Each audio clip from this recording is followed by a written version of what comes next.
Hi guys, this is going to become the new norm for the modules for the rest of the semester by the looks of it. We obviously don't know just yet if and when the university will be in a position to reopen, so we're going to operate on the assumption that it won't. And so for the rest of the semester, I'll be using this particular piece of software, Screencast-O-Matic, for giving all of my lectures with the PowerPoints and with the narrations. So that should hopefully be really helpful for you guys to be able to access those kind of things from home.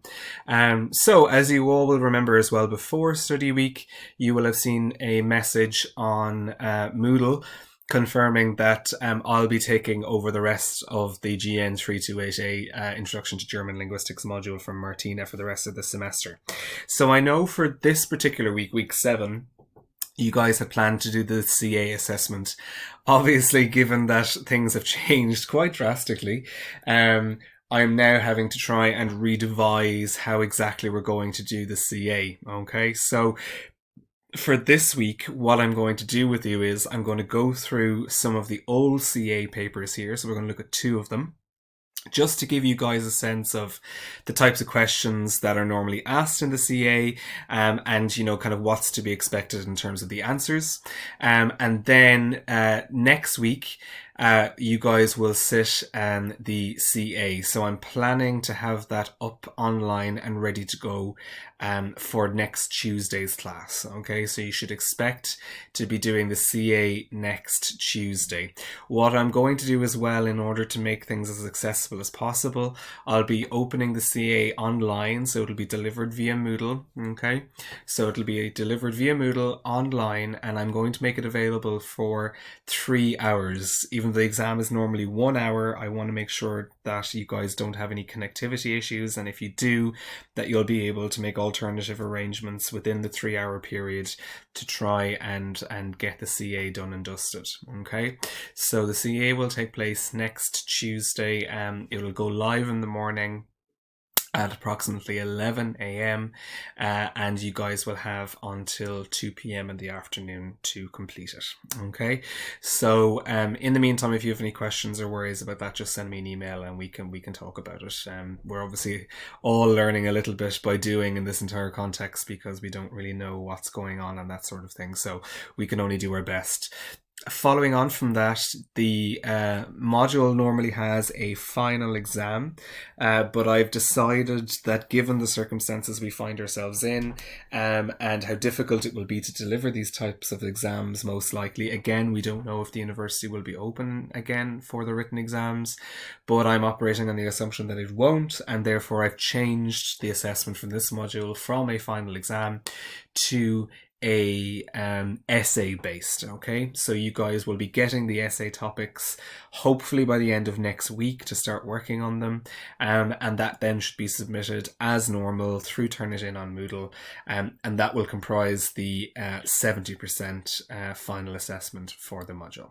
Okay, and obviously if there's any questions on that after the essay titles are published, we can have a quick chat about it on email, or we can have a chat about it on Teams on the chat function and that sort of thing. So there's lots of ways for us to kind of continue to communicate despite this whole situation.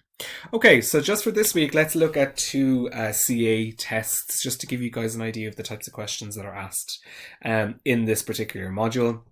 And obviously, if you have any questions afterwards, you can just send me an email and I'll do my best to either put up another one of these videos explaining or responding to the questions, or potentially just go straight back to you guys, depending on the number of queries I get. Please do be mindful of the fact that we have a lot of email traffic nowadays because of everything that's going on. So please don't just send emails to us willy-nilly. Do really try your best to try and figure things out before you get in touch with us, because as you can imagine, we're all insanely busy. Okay, so this was the CA that was given in 2017, and as you can see, there is 3 questions on the exam, so nothing overly scary in that sense. So the first question is a very straightforward one, and it's quite specific, and it's definieren Sie Sprache aus anthropologischen und linguistischen Sichtweisen. Okay, so Here, all you have to do very simply is give a definition of what language is from an anthropological and a linguistic point of view. Okay. Another permutation on this question that has come up over the years is also definieren Sie Sprache mit Hilfe von 3 Disziplinen und 3 Fachrichtungen, die dazu beitragen, Sprache besser zu verstehen, or something like that. Okay, so the other permutation would be that you have to define what language is based on 3 of the disciplines that have been covered in the module. So in the module, you've looked at anthropologie, you've looked at linguistic, you've looked at neurology, you've looked at physiology, and you've looked at rhetoric. Okay, so one of those 3 of those 5 areas might be the question that's asked, and you guys have to provide information on that.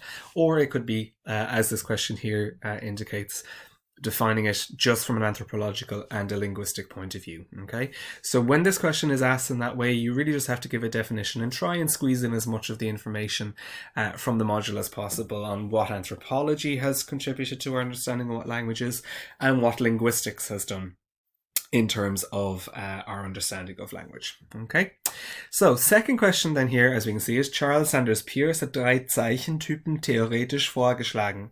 Definieren Sie diese 3 Zeichentypen und geben Sie Beispiele von jedem Typen an. Okay, so again, not a very difficult question. We're just asking what are the 3 types of signs that are put forward by Charles Sanders Peirce. Okay, so the first part of the question, he outline what the 3 types of signs are, define what they are according to the information that you guys have, and give an example of each one. Okay, so again, nothing hugely difficult there. So we're looking at the very simple types of signs. We're looking at index. We're looking at